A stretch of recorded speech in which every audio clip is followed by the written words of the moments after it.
Welcome back mga kabayan! Nagbabalik po muli ang inyong lingkod upang magbigay sa inyo ng mga bago at nagbabagang mga balita. Tila ba naging mainit na usapin ang isyong ito sa mundo ng social media? Vice President Sara Duterte sinampal ng katotohanan ang mga aso nitong si House Speaker Tambaloslos Romualdez at pati na rin ang aso nitong si unang ginang na si Lizata Nasmags. Tila ba umiyak ng dugo si Kimbo at Saldico dahil itong si Marcoleta ay full support dito kay Vice President Inday Sara Duterte. Dito nga natin makikita mga kaibigan na kapag hahamunin mo talaga ang tapang at kapag ikaw ay popormahan itong mga Duterte ay dapat lagi kang nakahanda sa kanilang pang-respat. Dito nga natin makikita mga kaibigan na tila ba wala nang nagawa itong House Speaker Tambaloslos Romualdez at pati na rin ang kanyang boss na tong si Lizata Nasmags ang unang ginang. Dito nga natin makikita mga kaibigan na talagang walang-wala itong mga ito kapag si Vice President ay lumaban at pumalag na. Dito nga rin natin makikita mga kaibigan na itong si Tambaloslos Romualdez pati na rin itong si Lizata Nasmags ay puro lang salita at wala sa gawa. Dito nga natin makikita mga kaibigan na napatunayan talaga ni VP Inday Sara Duterte na bagay talaga siyang maging ating pinuno sa ating bansa. Kaya mga kaibigan, papalapit na ang presidential election sa 2008. Kunting sipa na lang, kunting tiis pa mga kaibigan at mapapalitan na ang administrasyong sobrang dubi na ito. Dito nga natin makikita mga kaibigan na itong si Kuting na ito ay tunay ngang mas marumi pa ang kanyang administrasyon kaysa dito sa yumaong presidente or former president na si Penoy. Dito nga natin mapapatunayan mga kaibigan na hindi porkit anak ka ng isang magaling na leader ay magiging katulad ka nito at magiging magaling ka din. Well, sinira nga talaga ni Presidente Kuting ang kanyang pangalan o ang pangalan ng kanilang pamilya at napatunayan mga kaibigan na siya ay tunay na hindi bagay na maging leader. Well, para nga sa kabuuang impormasyon ay panoorin na lamang ang buong video. At kung bago ka pa lamang sa ating channel ay huwag kakalimutang mag-subscribe, pindutin ang notification bell at piliin ang all upang laging maging updated sa mga bago at nagbabagang mga balita. At sa mga solid viewers naman natin dyan, maraming salamat naman po sa patuloy na pagtangkilik sa ating channel. Tuloy-tuloy lang po ang laban para sa katotohanan at para na rin sa kinabukasan ng ating pinakamamahal na bansang Pilipinas. Huwag din pong kakalimutang mag-iwan ng like at i-share ang ating mga videos. Huwag din pong kakalimutang mag-share ng inyong mga opinyon at komento. Magsasalita dyan, siyempre itong si Chuaho mga kababayan. Section 29, paragraph 1 of Article 6 of the Constitution. Okay. No money shall be paid out of the Treasury except in pursuance of an appropriation made by law. And Section 24 states that all appropriation, revenue and tariff bills, bills authorizing increase of public debt, bills of local application, and private bills shall originate exclusively in the House of Representatives. But the Senate may propose or concur with amendments. In a democratic republic such as ours, governmental powers are divided among three branches. Power of the sword to the executive, power of the pen to the judiciary, and the power of the purse is assigned to Congress. The power of the purse directly affects the lives of the people. We, the legislature, assumes the role of formulating spending and taxing policies. Saan huhugutin at paano gagastusin? Ang gastusin ng gobyerno at ang buwis na ipinapataw sa mamayang Pilipino upang suportahan ang mga gastusing ito ang nagdidikta kung saan ito ilalaan na siyang nakakaapekto sa galaw at paglago ng ekonomiya. Ito rin ang paraan upang magkaroon ng income redistribution. May apat na parte sa budget process. Number 1, preparation. Number 2, legislation. Number 3, execution. And number 4, accountability.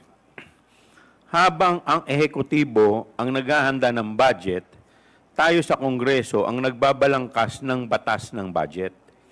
Implementation is with the executive at accountability ay nakalagak sa parehong Commission on Audit at Kongreso bilang parte ng ating oversight function. Para sa kaalaman ng lahat, the power of the purse and the role of Congress does not end with the passage of the General Appropriation Act. Kailangan malaman ng Kongreso paano ipatutupad ang appropriation law para siguraduhin na maayos itong ginastos at nakamit ang mga targets or desired outcomes ng bawat ahensyang nalagak ng pondo ng bayan. We have to ensure Yun o bang mga flood control project, maayos hubang na ilatag yon? Nasagot ho ba ng maayos nitong si Kimbo yung mga tanong nitong si Congressman Herrera? that funds are spent solely for purpose for which they have been appropriated. Totoo, di nga. Ayaw nyo bang pag-usapan kung talagang nawaldas ng maayos yung pondo para sa flood control? Kasi doon sa flood control project issue, napakarami hong napeperwis yung mga kababayan natin. Talagang, wala, target lang ho nila, focus lang ho nila si Vice President Sara Duterte kahit lumubog na buong Pilipinas. Wala ho pakialam itong mga congressman na to. Kung makapagsalita, kaala mo kung sinong santo. Rekta na ho tayo, nakuha nyo na ho mga kababayan kung bakit tayo nagkakaroon ng ganyang klaseng pagdinig dyan sa House of Representatives. Dito ho tayo mga kababayan kay Vice President Sara Duterte. A letter to the Office of the Vice President. You attached a copy of the rules Okay. in aid of legislation. Yes po. Yes, sir. Nakalagay po doon na witnesses lang po ang ino-oath. Sabi niyo po ngayon sa amin, resource persons kami. Ang ano po, considered as resource person po. Ang ano po. Kayo po. Kaya nga po. Yes po. Lahat po ino-oath po. Yes. Apo. Nakalagay po sa rules ninyo, witnesses.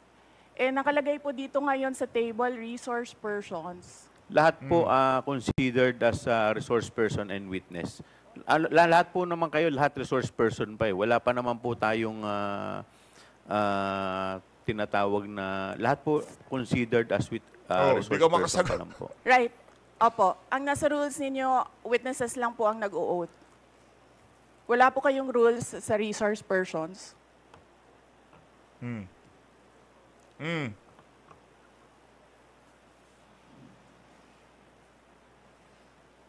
Sige, sagot! Ma'am, ano lang po yun eh.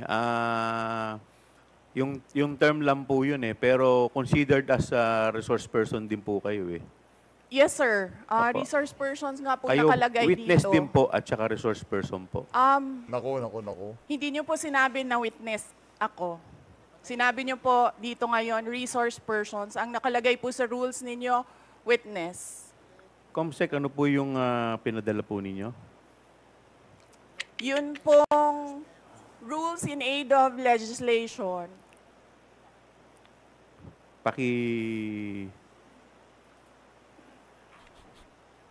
Mr. Chair, point of order. Ayun na. What is the point of Madam order of Gloria the na Honorable magsasalita. Congressman Because this issue about Macapagal? witness, resource person, etc., etc. Ma'am, pakilakas lang po, hindi po marinig. Persons and accused has been taken up in previous legislative inquiries in aid of legislation. I want to quote a December 8, 2008 hearing in the Senate, where Senator Miriam Defensor Santiago had an opinion on a similar situation, but she quoted a Supreme Court ruling. So,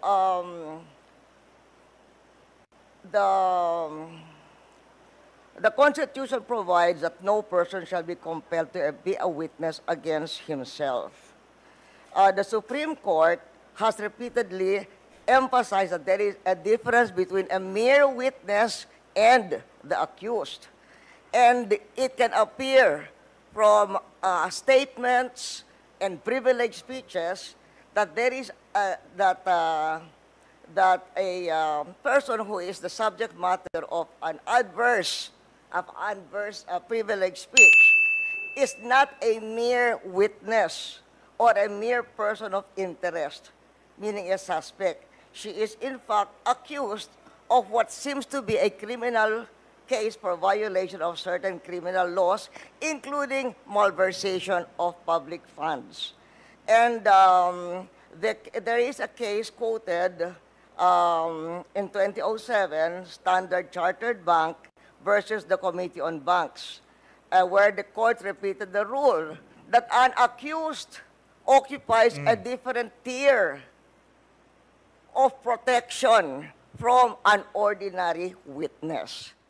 So, where the court said, Supreme Court said, whereas an ordinary witness may be compelled to take the witness stand and claim the privilege at each question requiring an incriminating answer is shot at him, an accused may altogether refuse to take the witness stand and refuse to answer any or all questions. Hindi nyo pa ba tatanggalin yan si Tambaluslos dyan bilang Speaker of the House at ipalit yang si Madam Gloria? Kasi nagmumukha na kayong anga dyan sa mga pinaggagawa nyo na yan. Yung mga resource person pala, hindi naman pinag-o-oath. Lahat pinag-o-oath nyo. Dapat lang pala yung mga witnesses. Anong toko ah. So that has been a supreme. And then there is a portion that the court explained that the right of the accused against self-incrimination also applies to respondents in administrative investigations such as legislative inquiries in aid of legislation.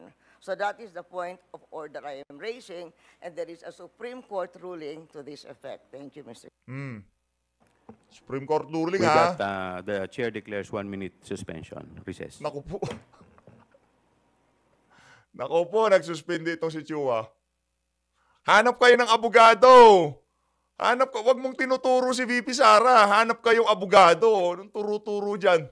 Congresswoman Game. Arroyo, may I know if, may I be clarified if the tenor of your Anong tawag dito? Si Akop. Si Akop ang kinuhanan niya ng info. point of inquiry is referring to the sub judice case or rule? Referring to the sub judice case, but it is saying that when a witness, in fact, is in reality the accused. Ma'am, pakilakas po ng konti. Medyo hindi ko po... What he's saying is that if by the nature, for instance, of the privileged speech, if the witness is not a mere but the person being asked is not a mere witness or a mere person of interest, he is in fact the accused of what seems to be a case including malversation of public funds. And the court repeated the rule that an accused occupies a different tier of protection from an ordinary witness. So from given what Miriam Defensor Santiago said and the Supreme Court ruling that she's quoting, we cannot we cannot just trivialize. Kasi you're just a witness. You're a witness. Pareho na rin yung witness, resource person. They are not the same. The Supreme Court says they are not the same. And somebody who appears to be the accused Naintindihan mo has yun. a different tier of protection from a witness. And in fact, can refuse to take the witness stand. Congressman Flores, you're recognized. Mr. Chair, this is an inquiry in aid of legislation, and no one is technically accused of any wrongdoing here, Mr. Chair. Mr. Chair, look at the speech. Ma'am, Look at the please, speech, Mr. Chair, ma'am, the privilege. please Oh. wait to be Mr. recognized. Chair, may I request a Wait, 1 I will, minute I will- recess? 1 minute. 1 minute Thank recess you. declared by the Yes. chair. Yan, sige. Binababoy nyo kasi. Binababoy nyo kasi si Vice President Sara Duterte nagpakalam kay Congressman Rodante Marcoleta.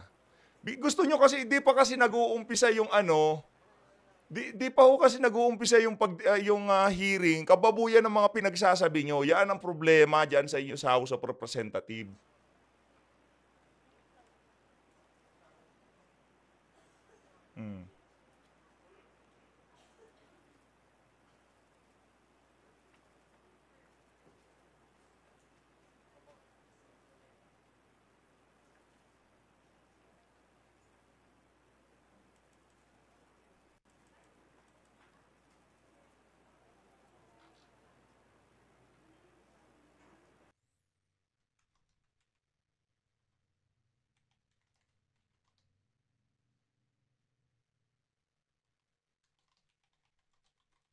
Wow, nice one! Na, gusto nyo ba nakikita nyo dyan? Gusto nyo ba nakikita nyo dyan? Palakpakan! Oo, gusto nyo ba nakikita nyo dyan? Tayo kasi gusto natin, nakikita natin dyan. Palakpakan, palakpakan. Ayos, ayos, ayos. Ayos, ayos, ayos, ayos. Maraming salamat. Saludo, saludo, saludo. Saludo, saludo. Saludo sa mga yan. Saludo. Grabe naman yun, Bibi Sara. Marami na naman mag-iiyakan sa social media. Mr. Yun. Chair.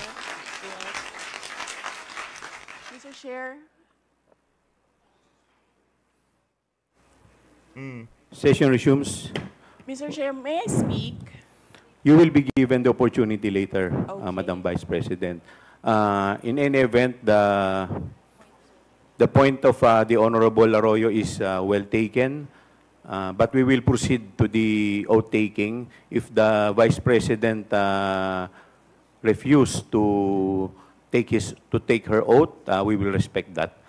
In the meantime, Comsec, please proceed with the oath taking of the other witnesses.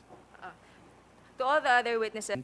Yun, pakinggan For naman natin si VP Sara dito. message. Pakinggan Yes, natin. ma'am. You are recognized, ma'am.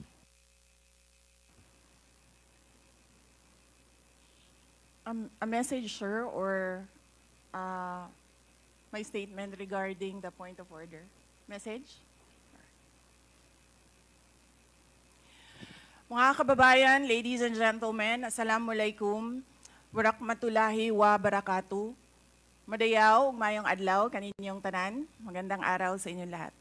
The officials of the Office of the Vice President, as well as each and every one of our satellite office leads, were in receipt of a letter from the chairman of the Committee on Good Government and Public Accountability dated September 13, 2024, requesting our presence or that of our duly authorized representatives in today's initial deliberation with preliminary determination on privilege speech number 379. In view of the said letter, I am appearing before you today not only as the head of office, but more importantly as the duly authorized representative of all officials of the OVP. Simply because we have not done anything wrong. There is no misuse of funds. If there are audit findings, we shall gladly respond to them before the Commission on Audit. And if there are legitimate cases to be filed, then we shall gladly respond to them before the appropriate courts. In relation to this, may I just say that I take notice of the opening speeches and nasabi doon, there is a determination of misfeasance, nonfeasance, and malfeasance. And those are cases that should properly be taken in the courts of law. What we are witnessing now is no ordinary legislative inquiry. This exercise is a well-funded and coordinated political attack. Correct. This much is evident from the very words of the privileged speech that prompted this inquiry. A speech that simply meant to say, do not vote for Sara on 2028. Correct. It is clear to me that this inquiry is not about misused funds, accountability, or governance. Instead, it is solely aimed at discrediting my name and my office to prevent future political contests. I have publicly stated my reasons as to why I've chosen not to defend the OVP's budget proposal for 2025. I have narrated the issues I encountered in previous years, which can easily be confirmed by looking at the NEP, the GAB, and the GAA for fiscal years 2023 and 2024. Further, I have even shared the drama that transpired last year regarding the confidential funds. Hence, just as we have done last year, we again leave the 2025 OVP budget to the pleasure of Congressman Martin Romualdez. I am not asking for any special treatment, nor am I asking you to uphold any tradition. There is no disrespect. All I am saying is that you have the complete freedom to do whatever you wish with the OVP budget. If you feel that all the documentary submissions are not enough, then by all means, huwag kayo magbigay ng budget. Sa totoo lang, hindi naman ang budget ang punteriya ninyo. Dahil napakadali naman magtanggal ng budget. What you are trying to do is make a case for impeachment. Naku po. Hindi Yari. naman ako kakandidato sa nalalapit na eleksyon. Hindi ako namumulitika. Ang ginagawa ko lamang ay ang pagtupad sa aking oath of office Tamba, at makinig ka. campaign platforms na trabaho, edukasyon, at mapayapang pamumuhay. Sinabi ko na noon at ilang beses ko nang inulit na hindi ako ang problema ng bayan na ito. Ang totoong problema ng bayan ay kagutuman, kahirapan, illegal na droga, kriminalidad, terorismo, hindi na sapat na healthcare, kalidad ng edukasyon, kawalan ng plano ng infrastruktura para sa disasters, at marami pang iba. So, you may try to destroy me, you can skin me alive, and throw my ashes to the wind. But let it be known, you will find me unbowed. I will continue to serve the Filipino people no matter the personal cost or political intrigue. Having said that, I will not allow myself to be subjected to an inquiry based on an empty privilege speech just so you can attack me and do indirectly what you failed to do directly during the budget hearings. I therefore request this committee to terminate this inquiry for its clear lack of any proposed legislation or substantive matter for discussion. Shukran.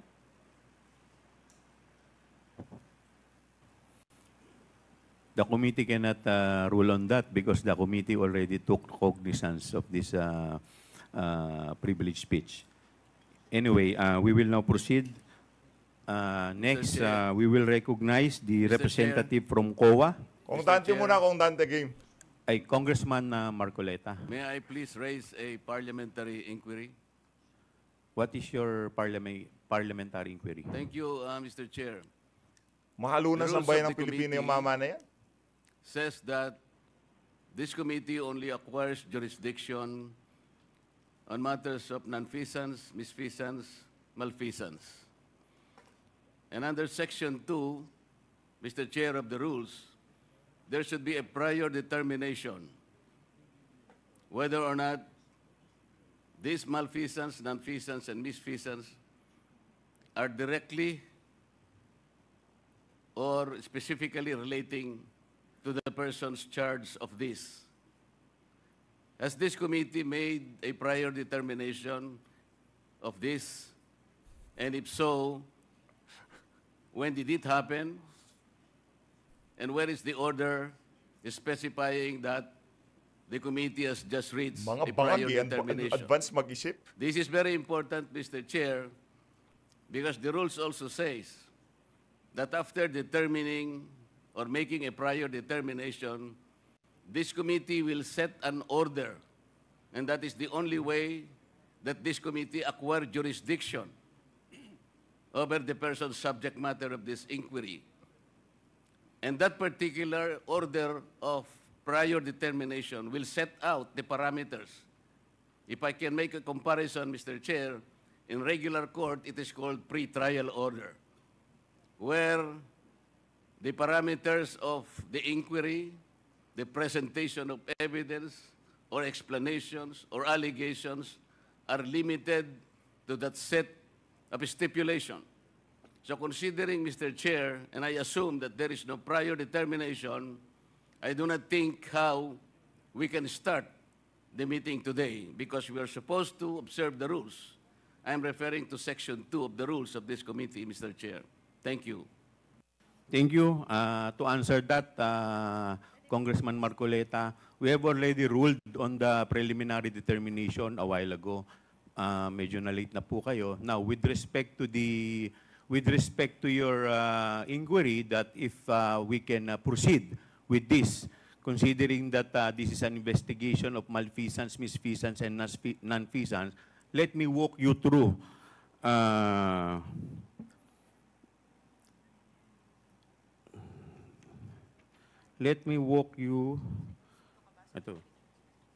through the definition of good government and public accountability. It provides that all matters directly and principally relating to malfeasance, misfeasance, and non-feasance in office committed by officers and employees of the government and its political subdivision and instrumentalities, inclusive of investigations of any matter of public interest on its own initiative or upon order of the House. For the information of everybody, the issue on confidential fund is a matter of public interest. Lahat po tayo. Di ba ba nasa COA na yung issue na yan? Ano gagawin nyo? Ha? Ano na naman kapal-pal ang gagawin nyo dyan? Tayo ay interesado, hindi lamang po tayo, yung publiko po, interesado kung paano po ito nagamit. Kaya yun po ang dahilan why this committee has jurisdiction over the subject matter. But Mr. Yes, Chair, Congressman Marcoleta. Mr. Chair, under Section 5, there should be a record of preliminary determination. It says that the proceedings in the preliminary investigation or determination shall be recorded through stenographic notes. What you were mentioning are motu proprio cases. I am assuming that this committee started by way of a referral because of a privileged speech delivered on the floor by one of us. And so this is the main subject matter of this committee meeting, and to which we should first determine preliminarily whether or not this committee acquires jurisdiction. And I demand a record of preliminary determination under Section 5 because it says, upon termination thereof, Mr. Chair, the chairperson shall issue an order which shall recite in details the matters taken up. So what are the matters taken up, Mr. Chair? I think we should be able to comply with these elementary rules as specified in the governing rules. Well, considering that we are still we have yet to proceed to the interpellation, we are still in the period of recognizing the resource person as well as the witness. With that, the chair declares 1 minute suspension. Yan ang ba sinasabi natin? Ang problema kasi pagka sobrang dami na ginagawa nilang kalokohan, hindi talaga lulusot yan. Hindi talaga lulusot sa mga matitunong congressman dyan, kagaya nitong si Congressman Rodante Marcoleta. No? Hindi makakalusot yung mga na yan, yung mga maniobra nitong si Tambalus, nitong si Chua. Yun lang naman ho ang punto doon, talagang gusto ho nilang gisahin itong si VP Sara diyan sa ano na yan, diyan sa hearing na yan. Wala naman ho silang ano diyan, yung mga batas na gustong ipasa. Basta gusto lang ho nila mapapunta diyan si VP Sara, matanong ng kung ano-ano doon sa mga bagay na nasagot naman sa ano, sinasagot diyan sa COA. Yun lang naman ang gusto mangyari ng komite nitong si ano, nitong si Chua. Ayun oh, ayun si Ako po. Naku po. Isa sa mga ano yan, mga tambaluslos ngayong mga panahon na to. Isa ho sa mga aso ni Tambayan yang si ano, yang si ano pangalan nito? Yaang si Akop 'no. Kaya nawalan ho tayo ng gana diyan sa namamana. Akala pa naman natin dati merong prinsipyo. Pero pansin niyo ho, hindi ho makana nitong si Tambaluslos, yaang si ano, yaang si Congressman Rodante Marcoleta.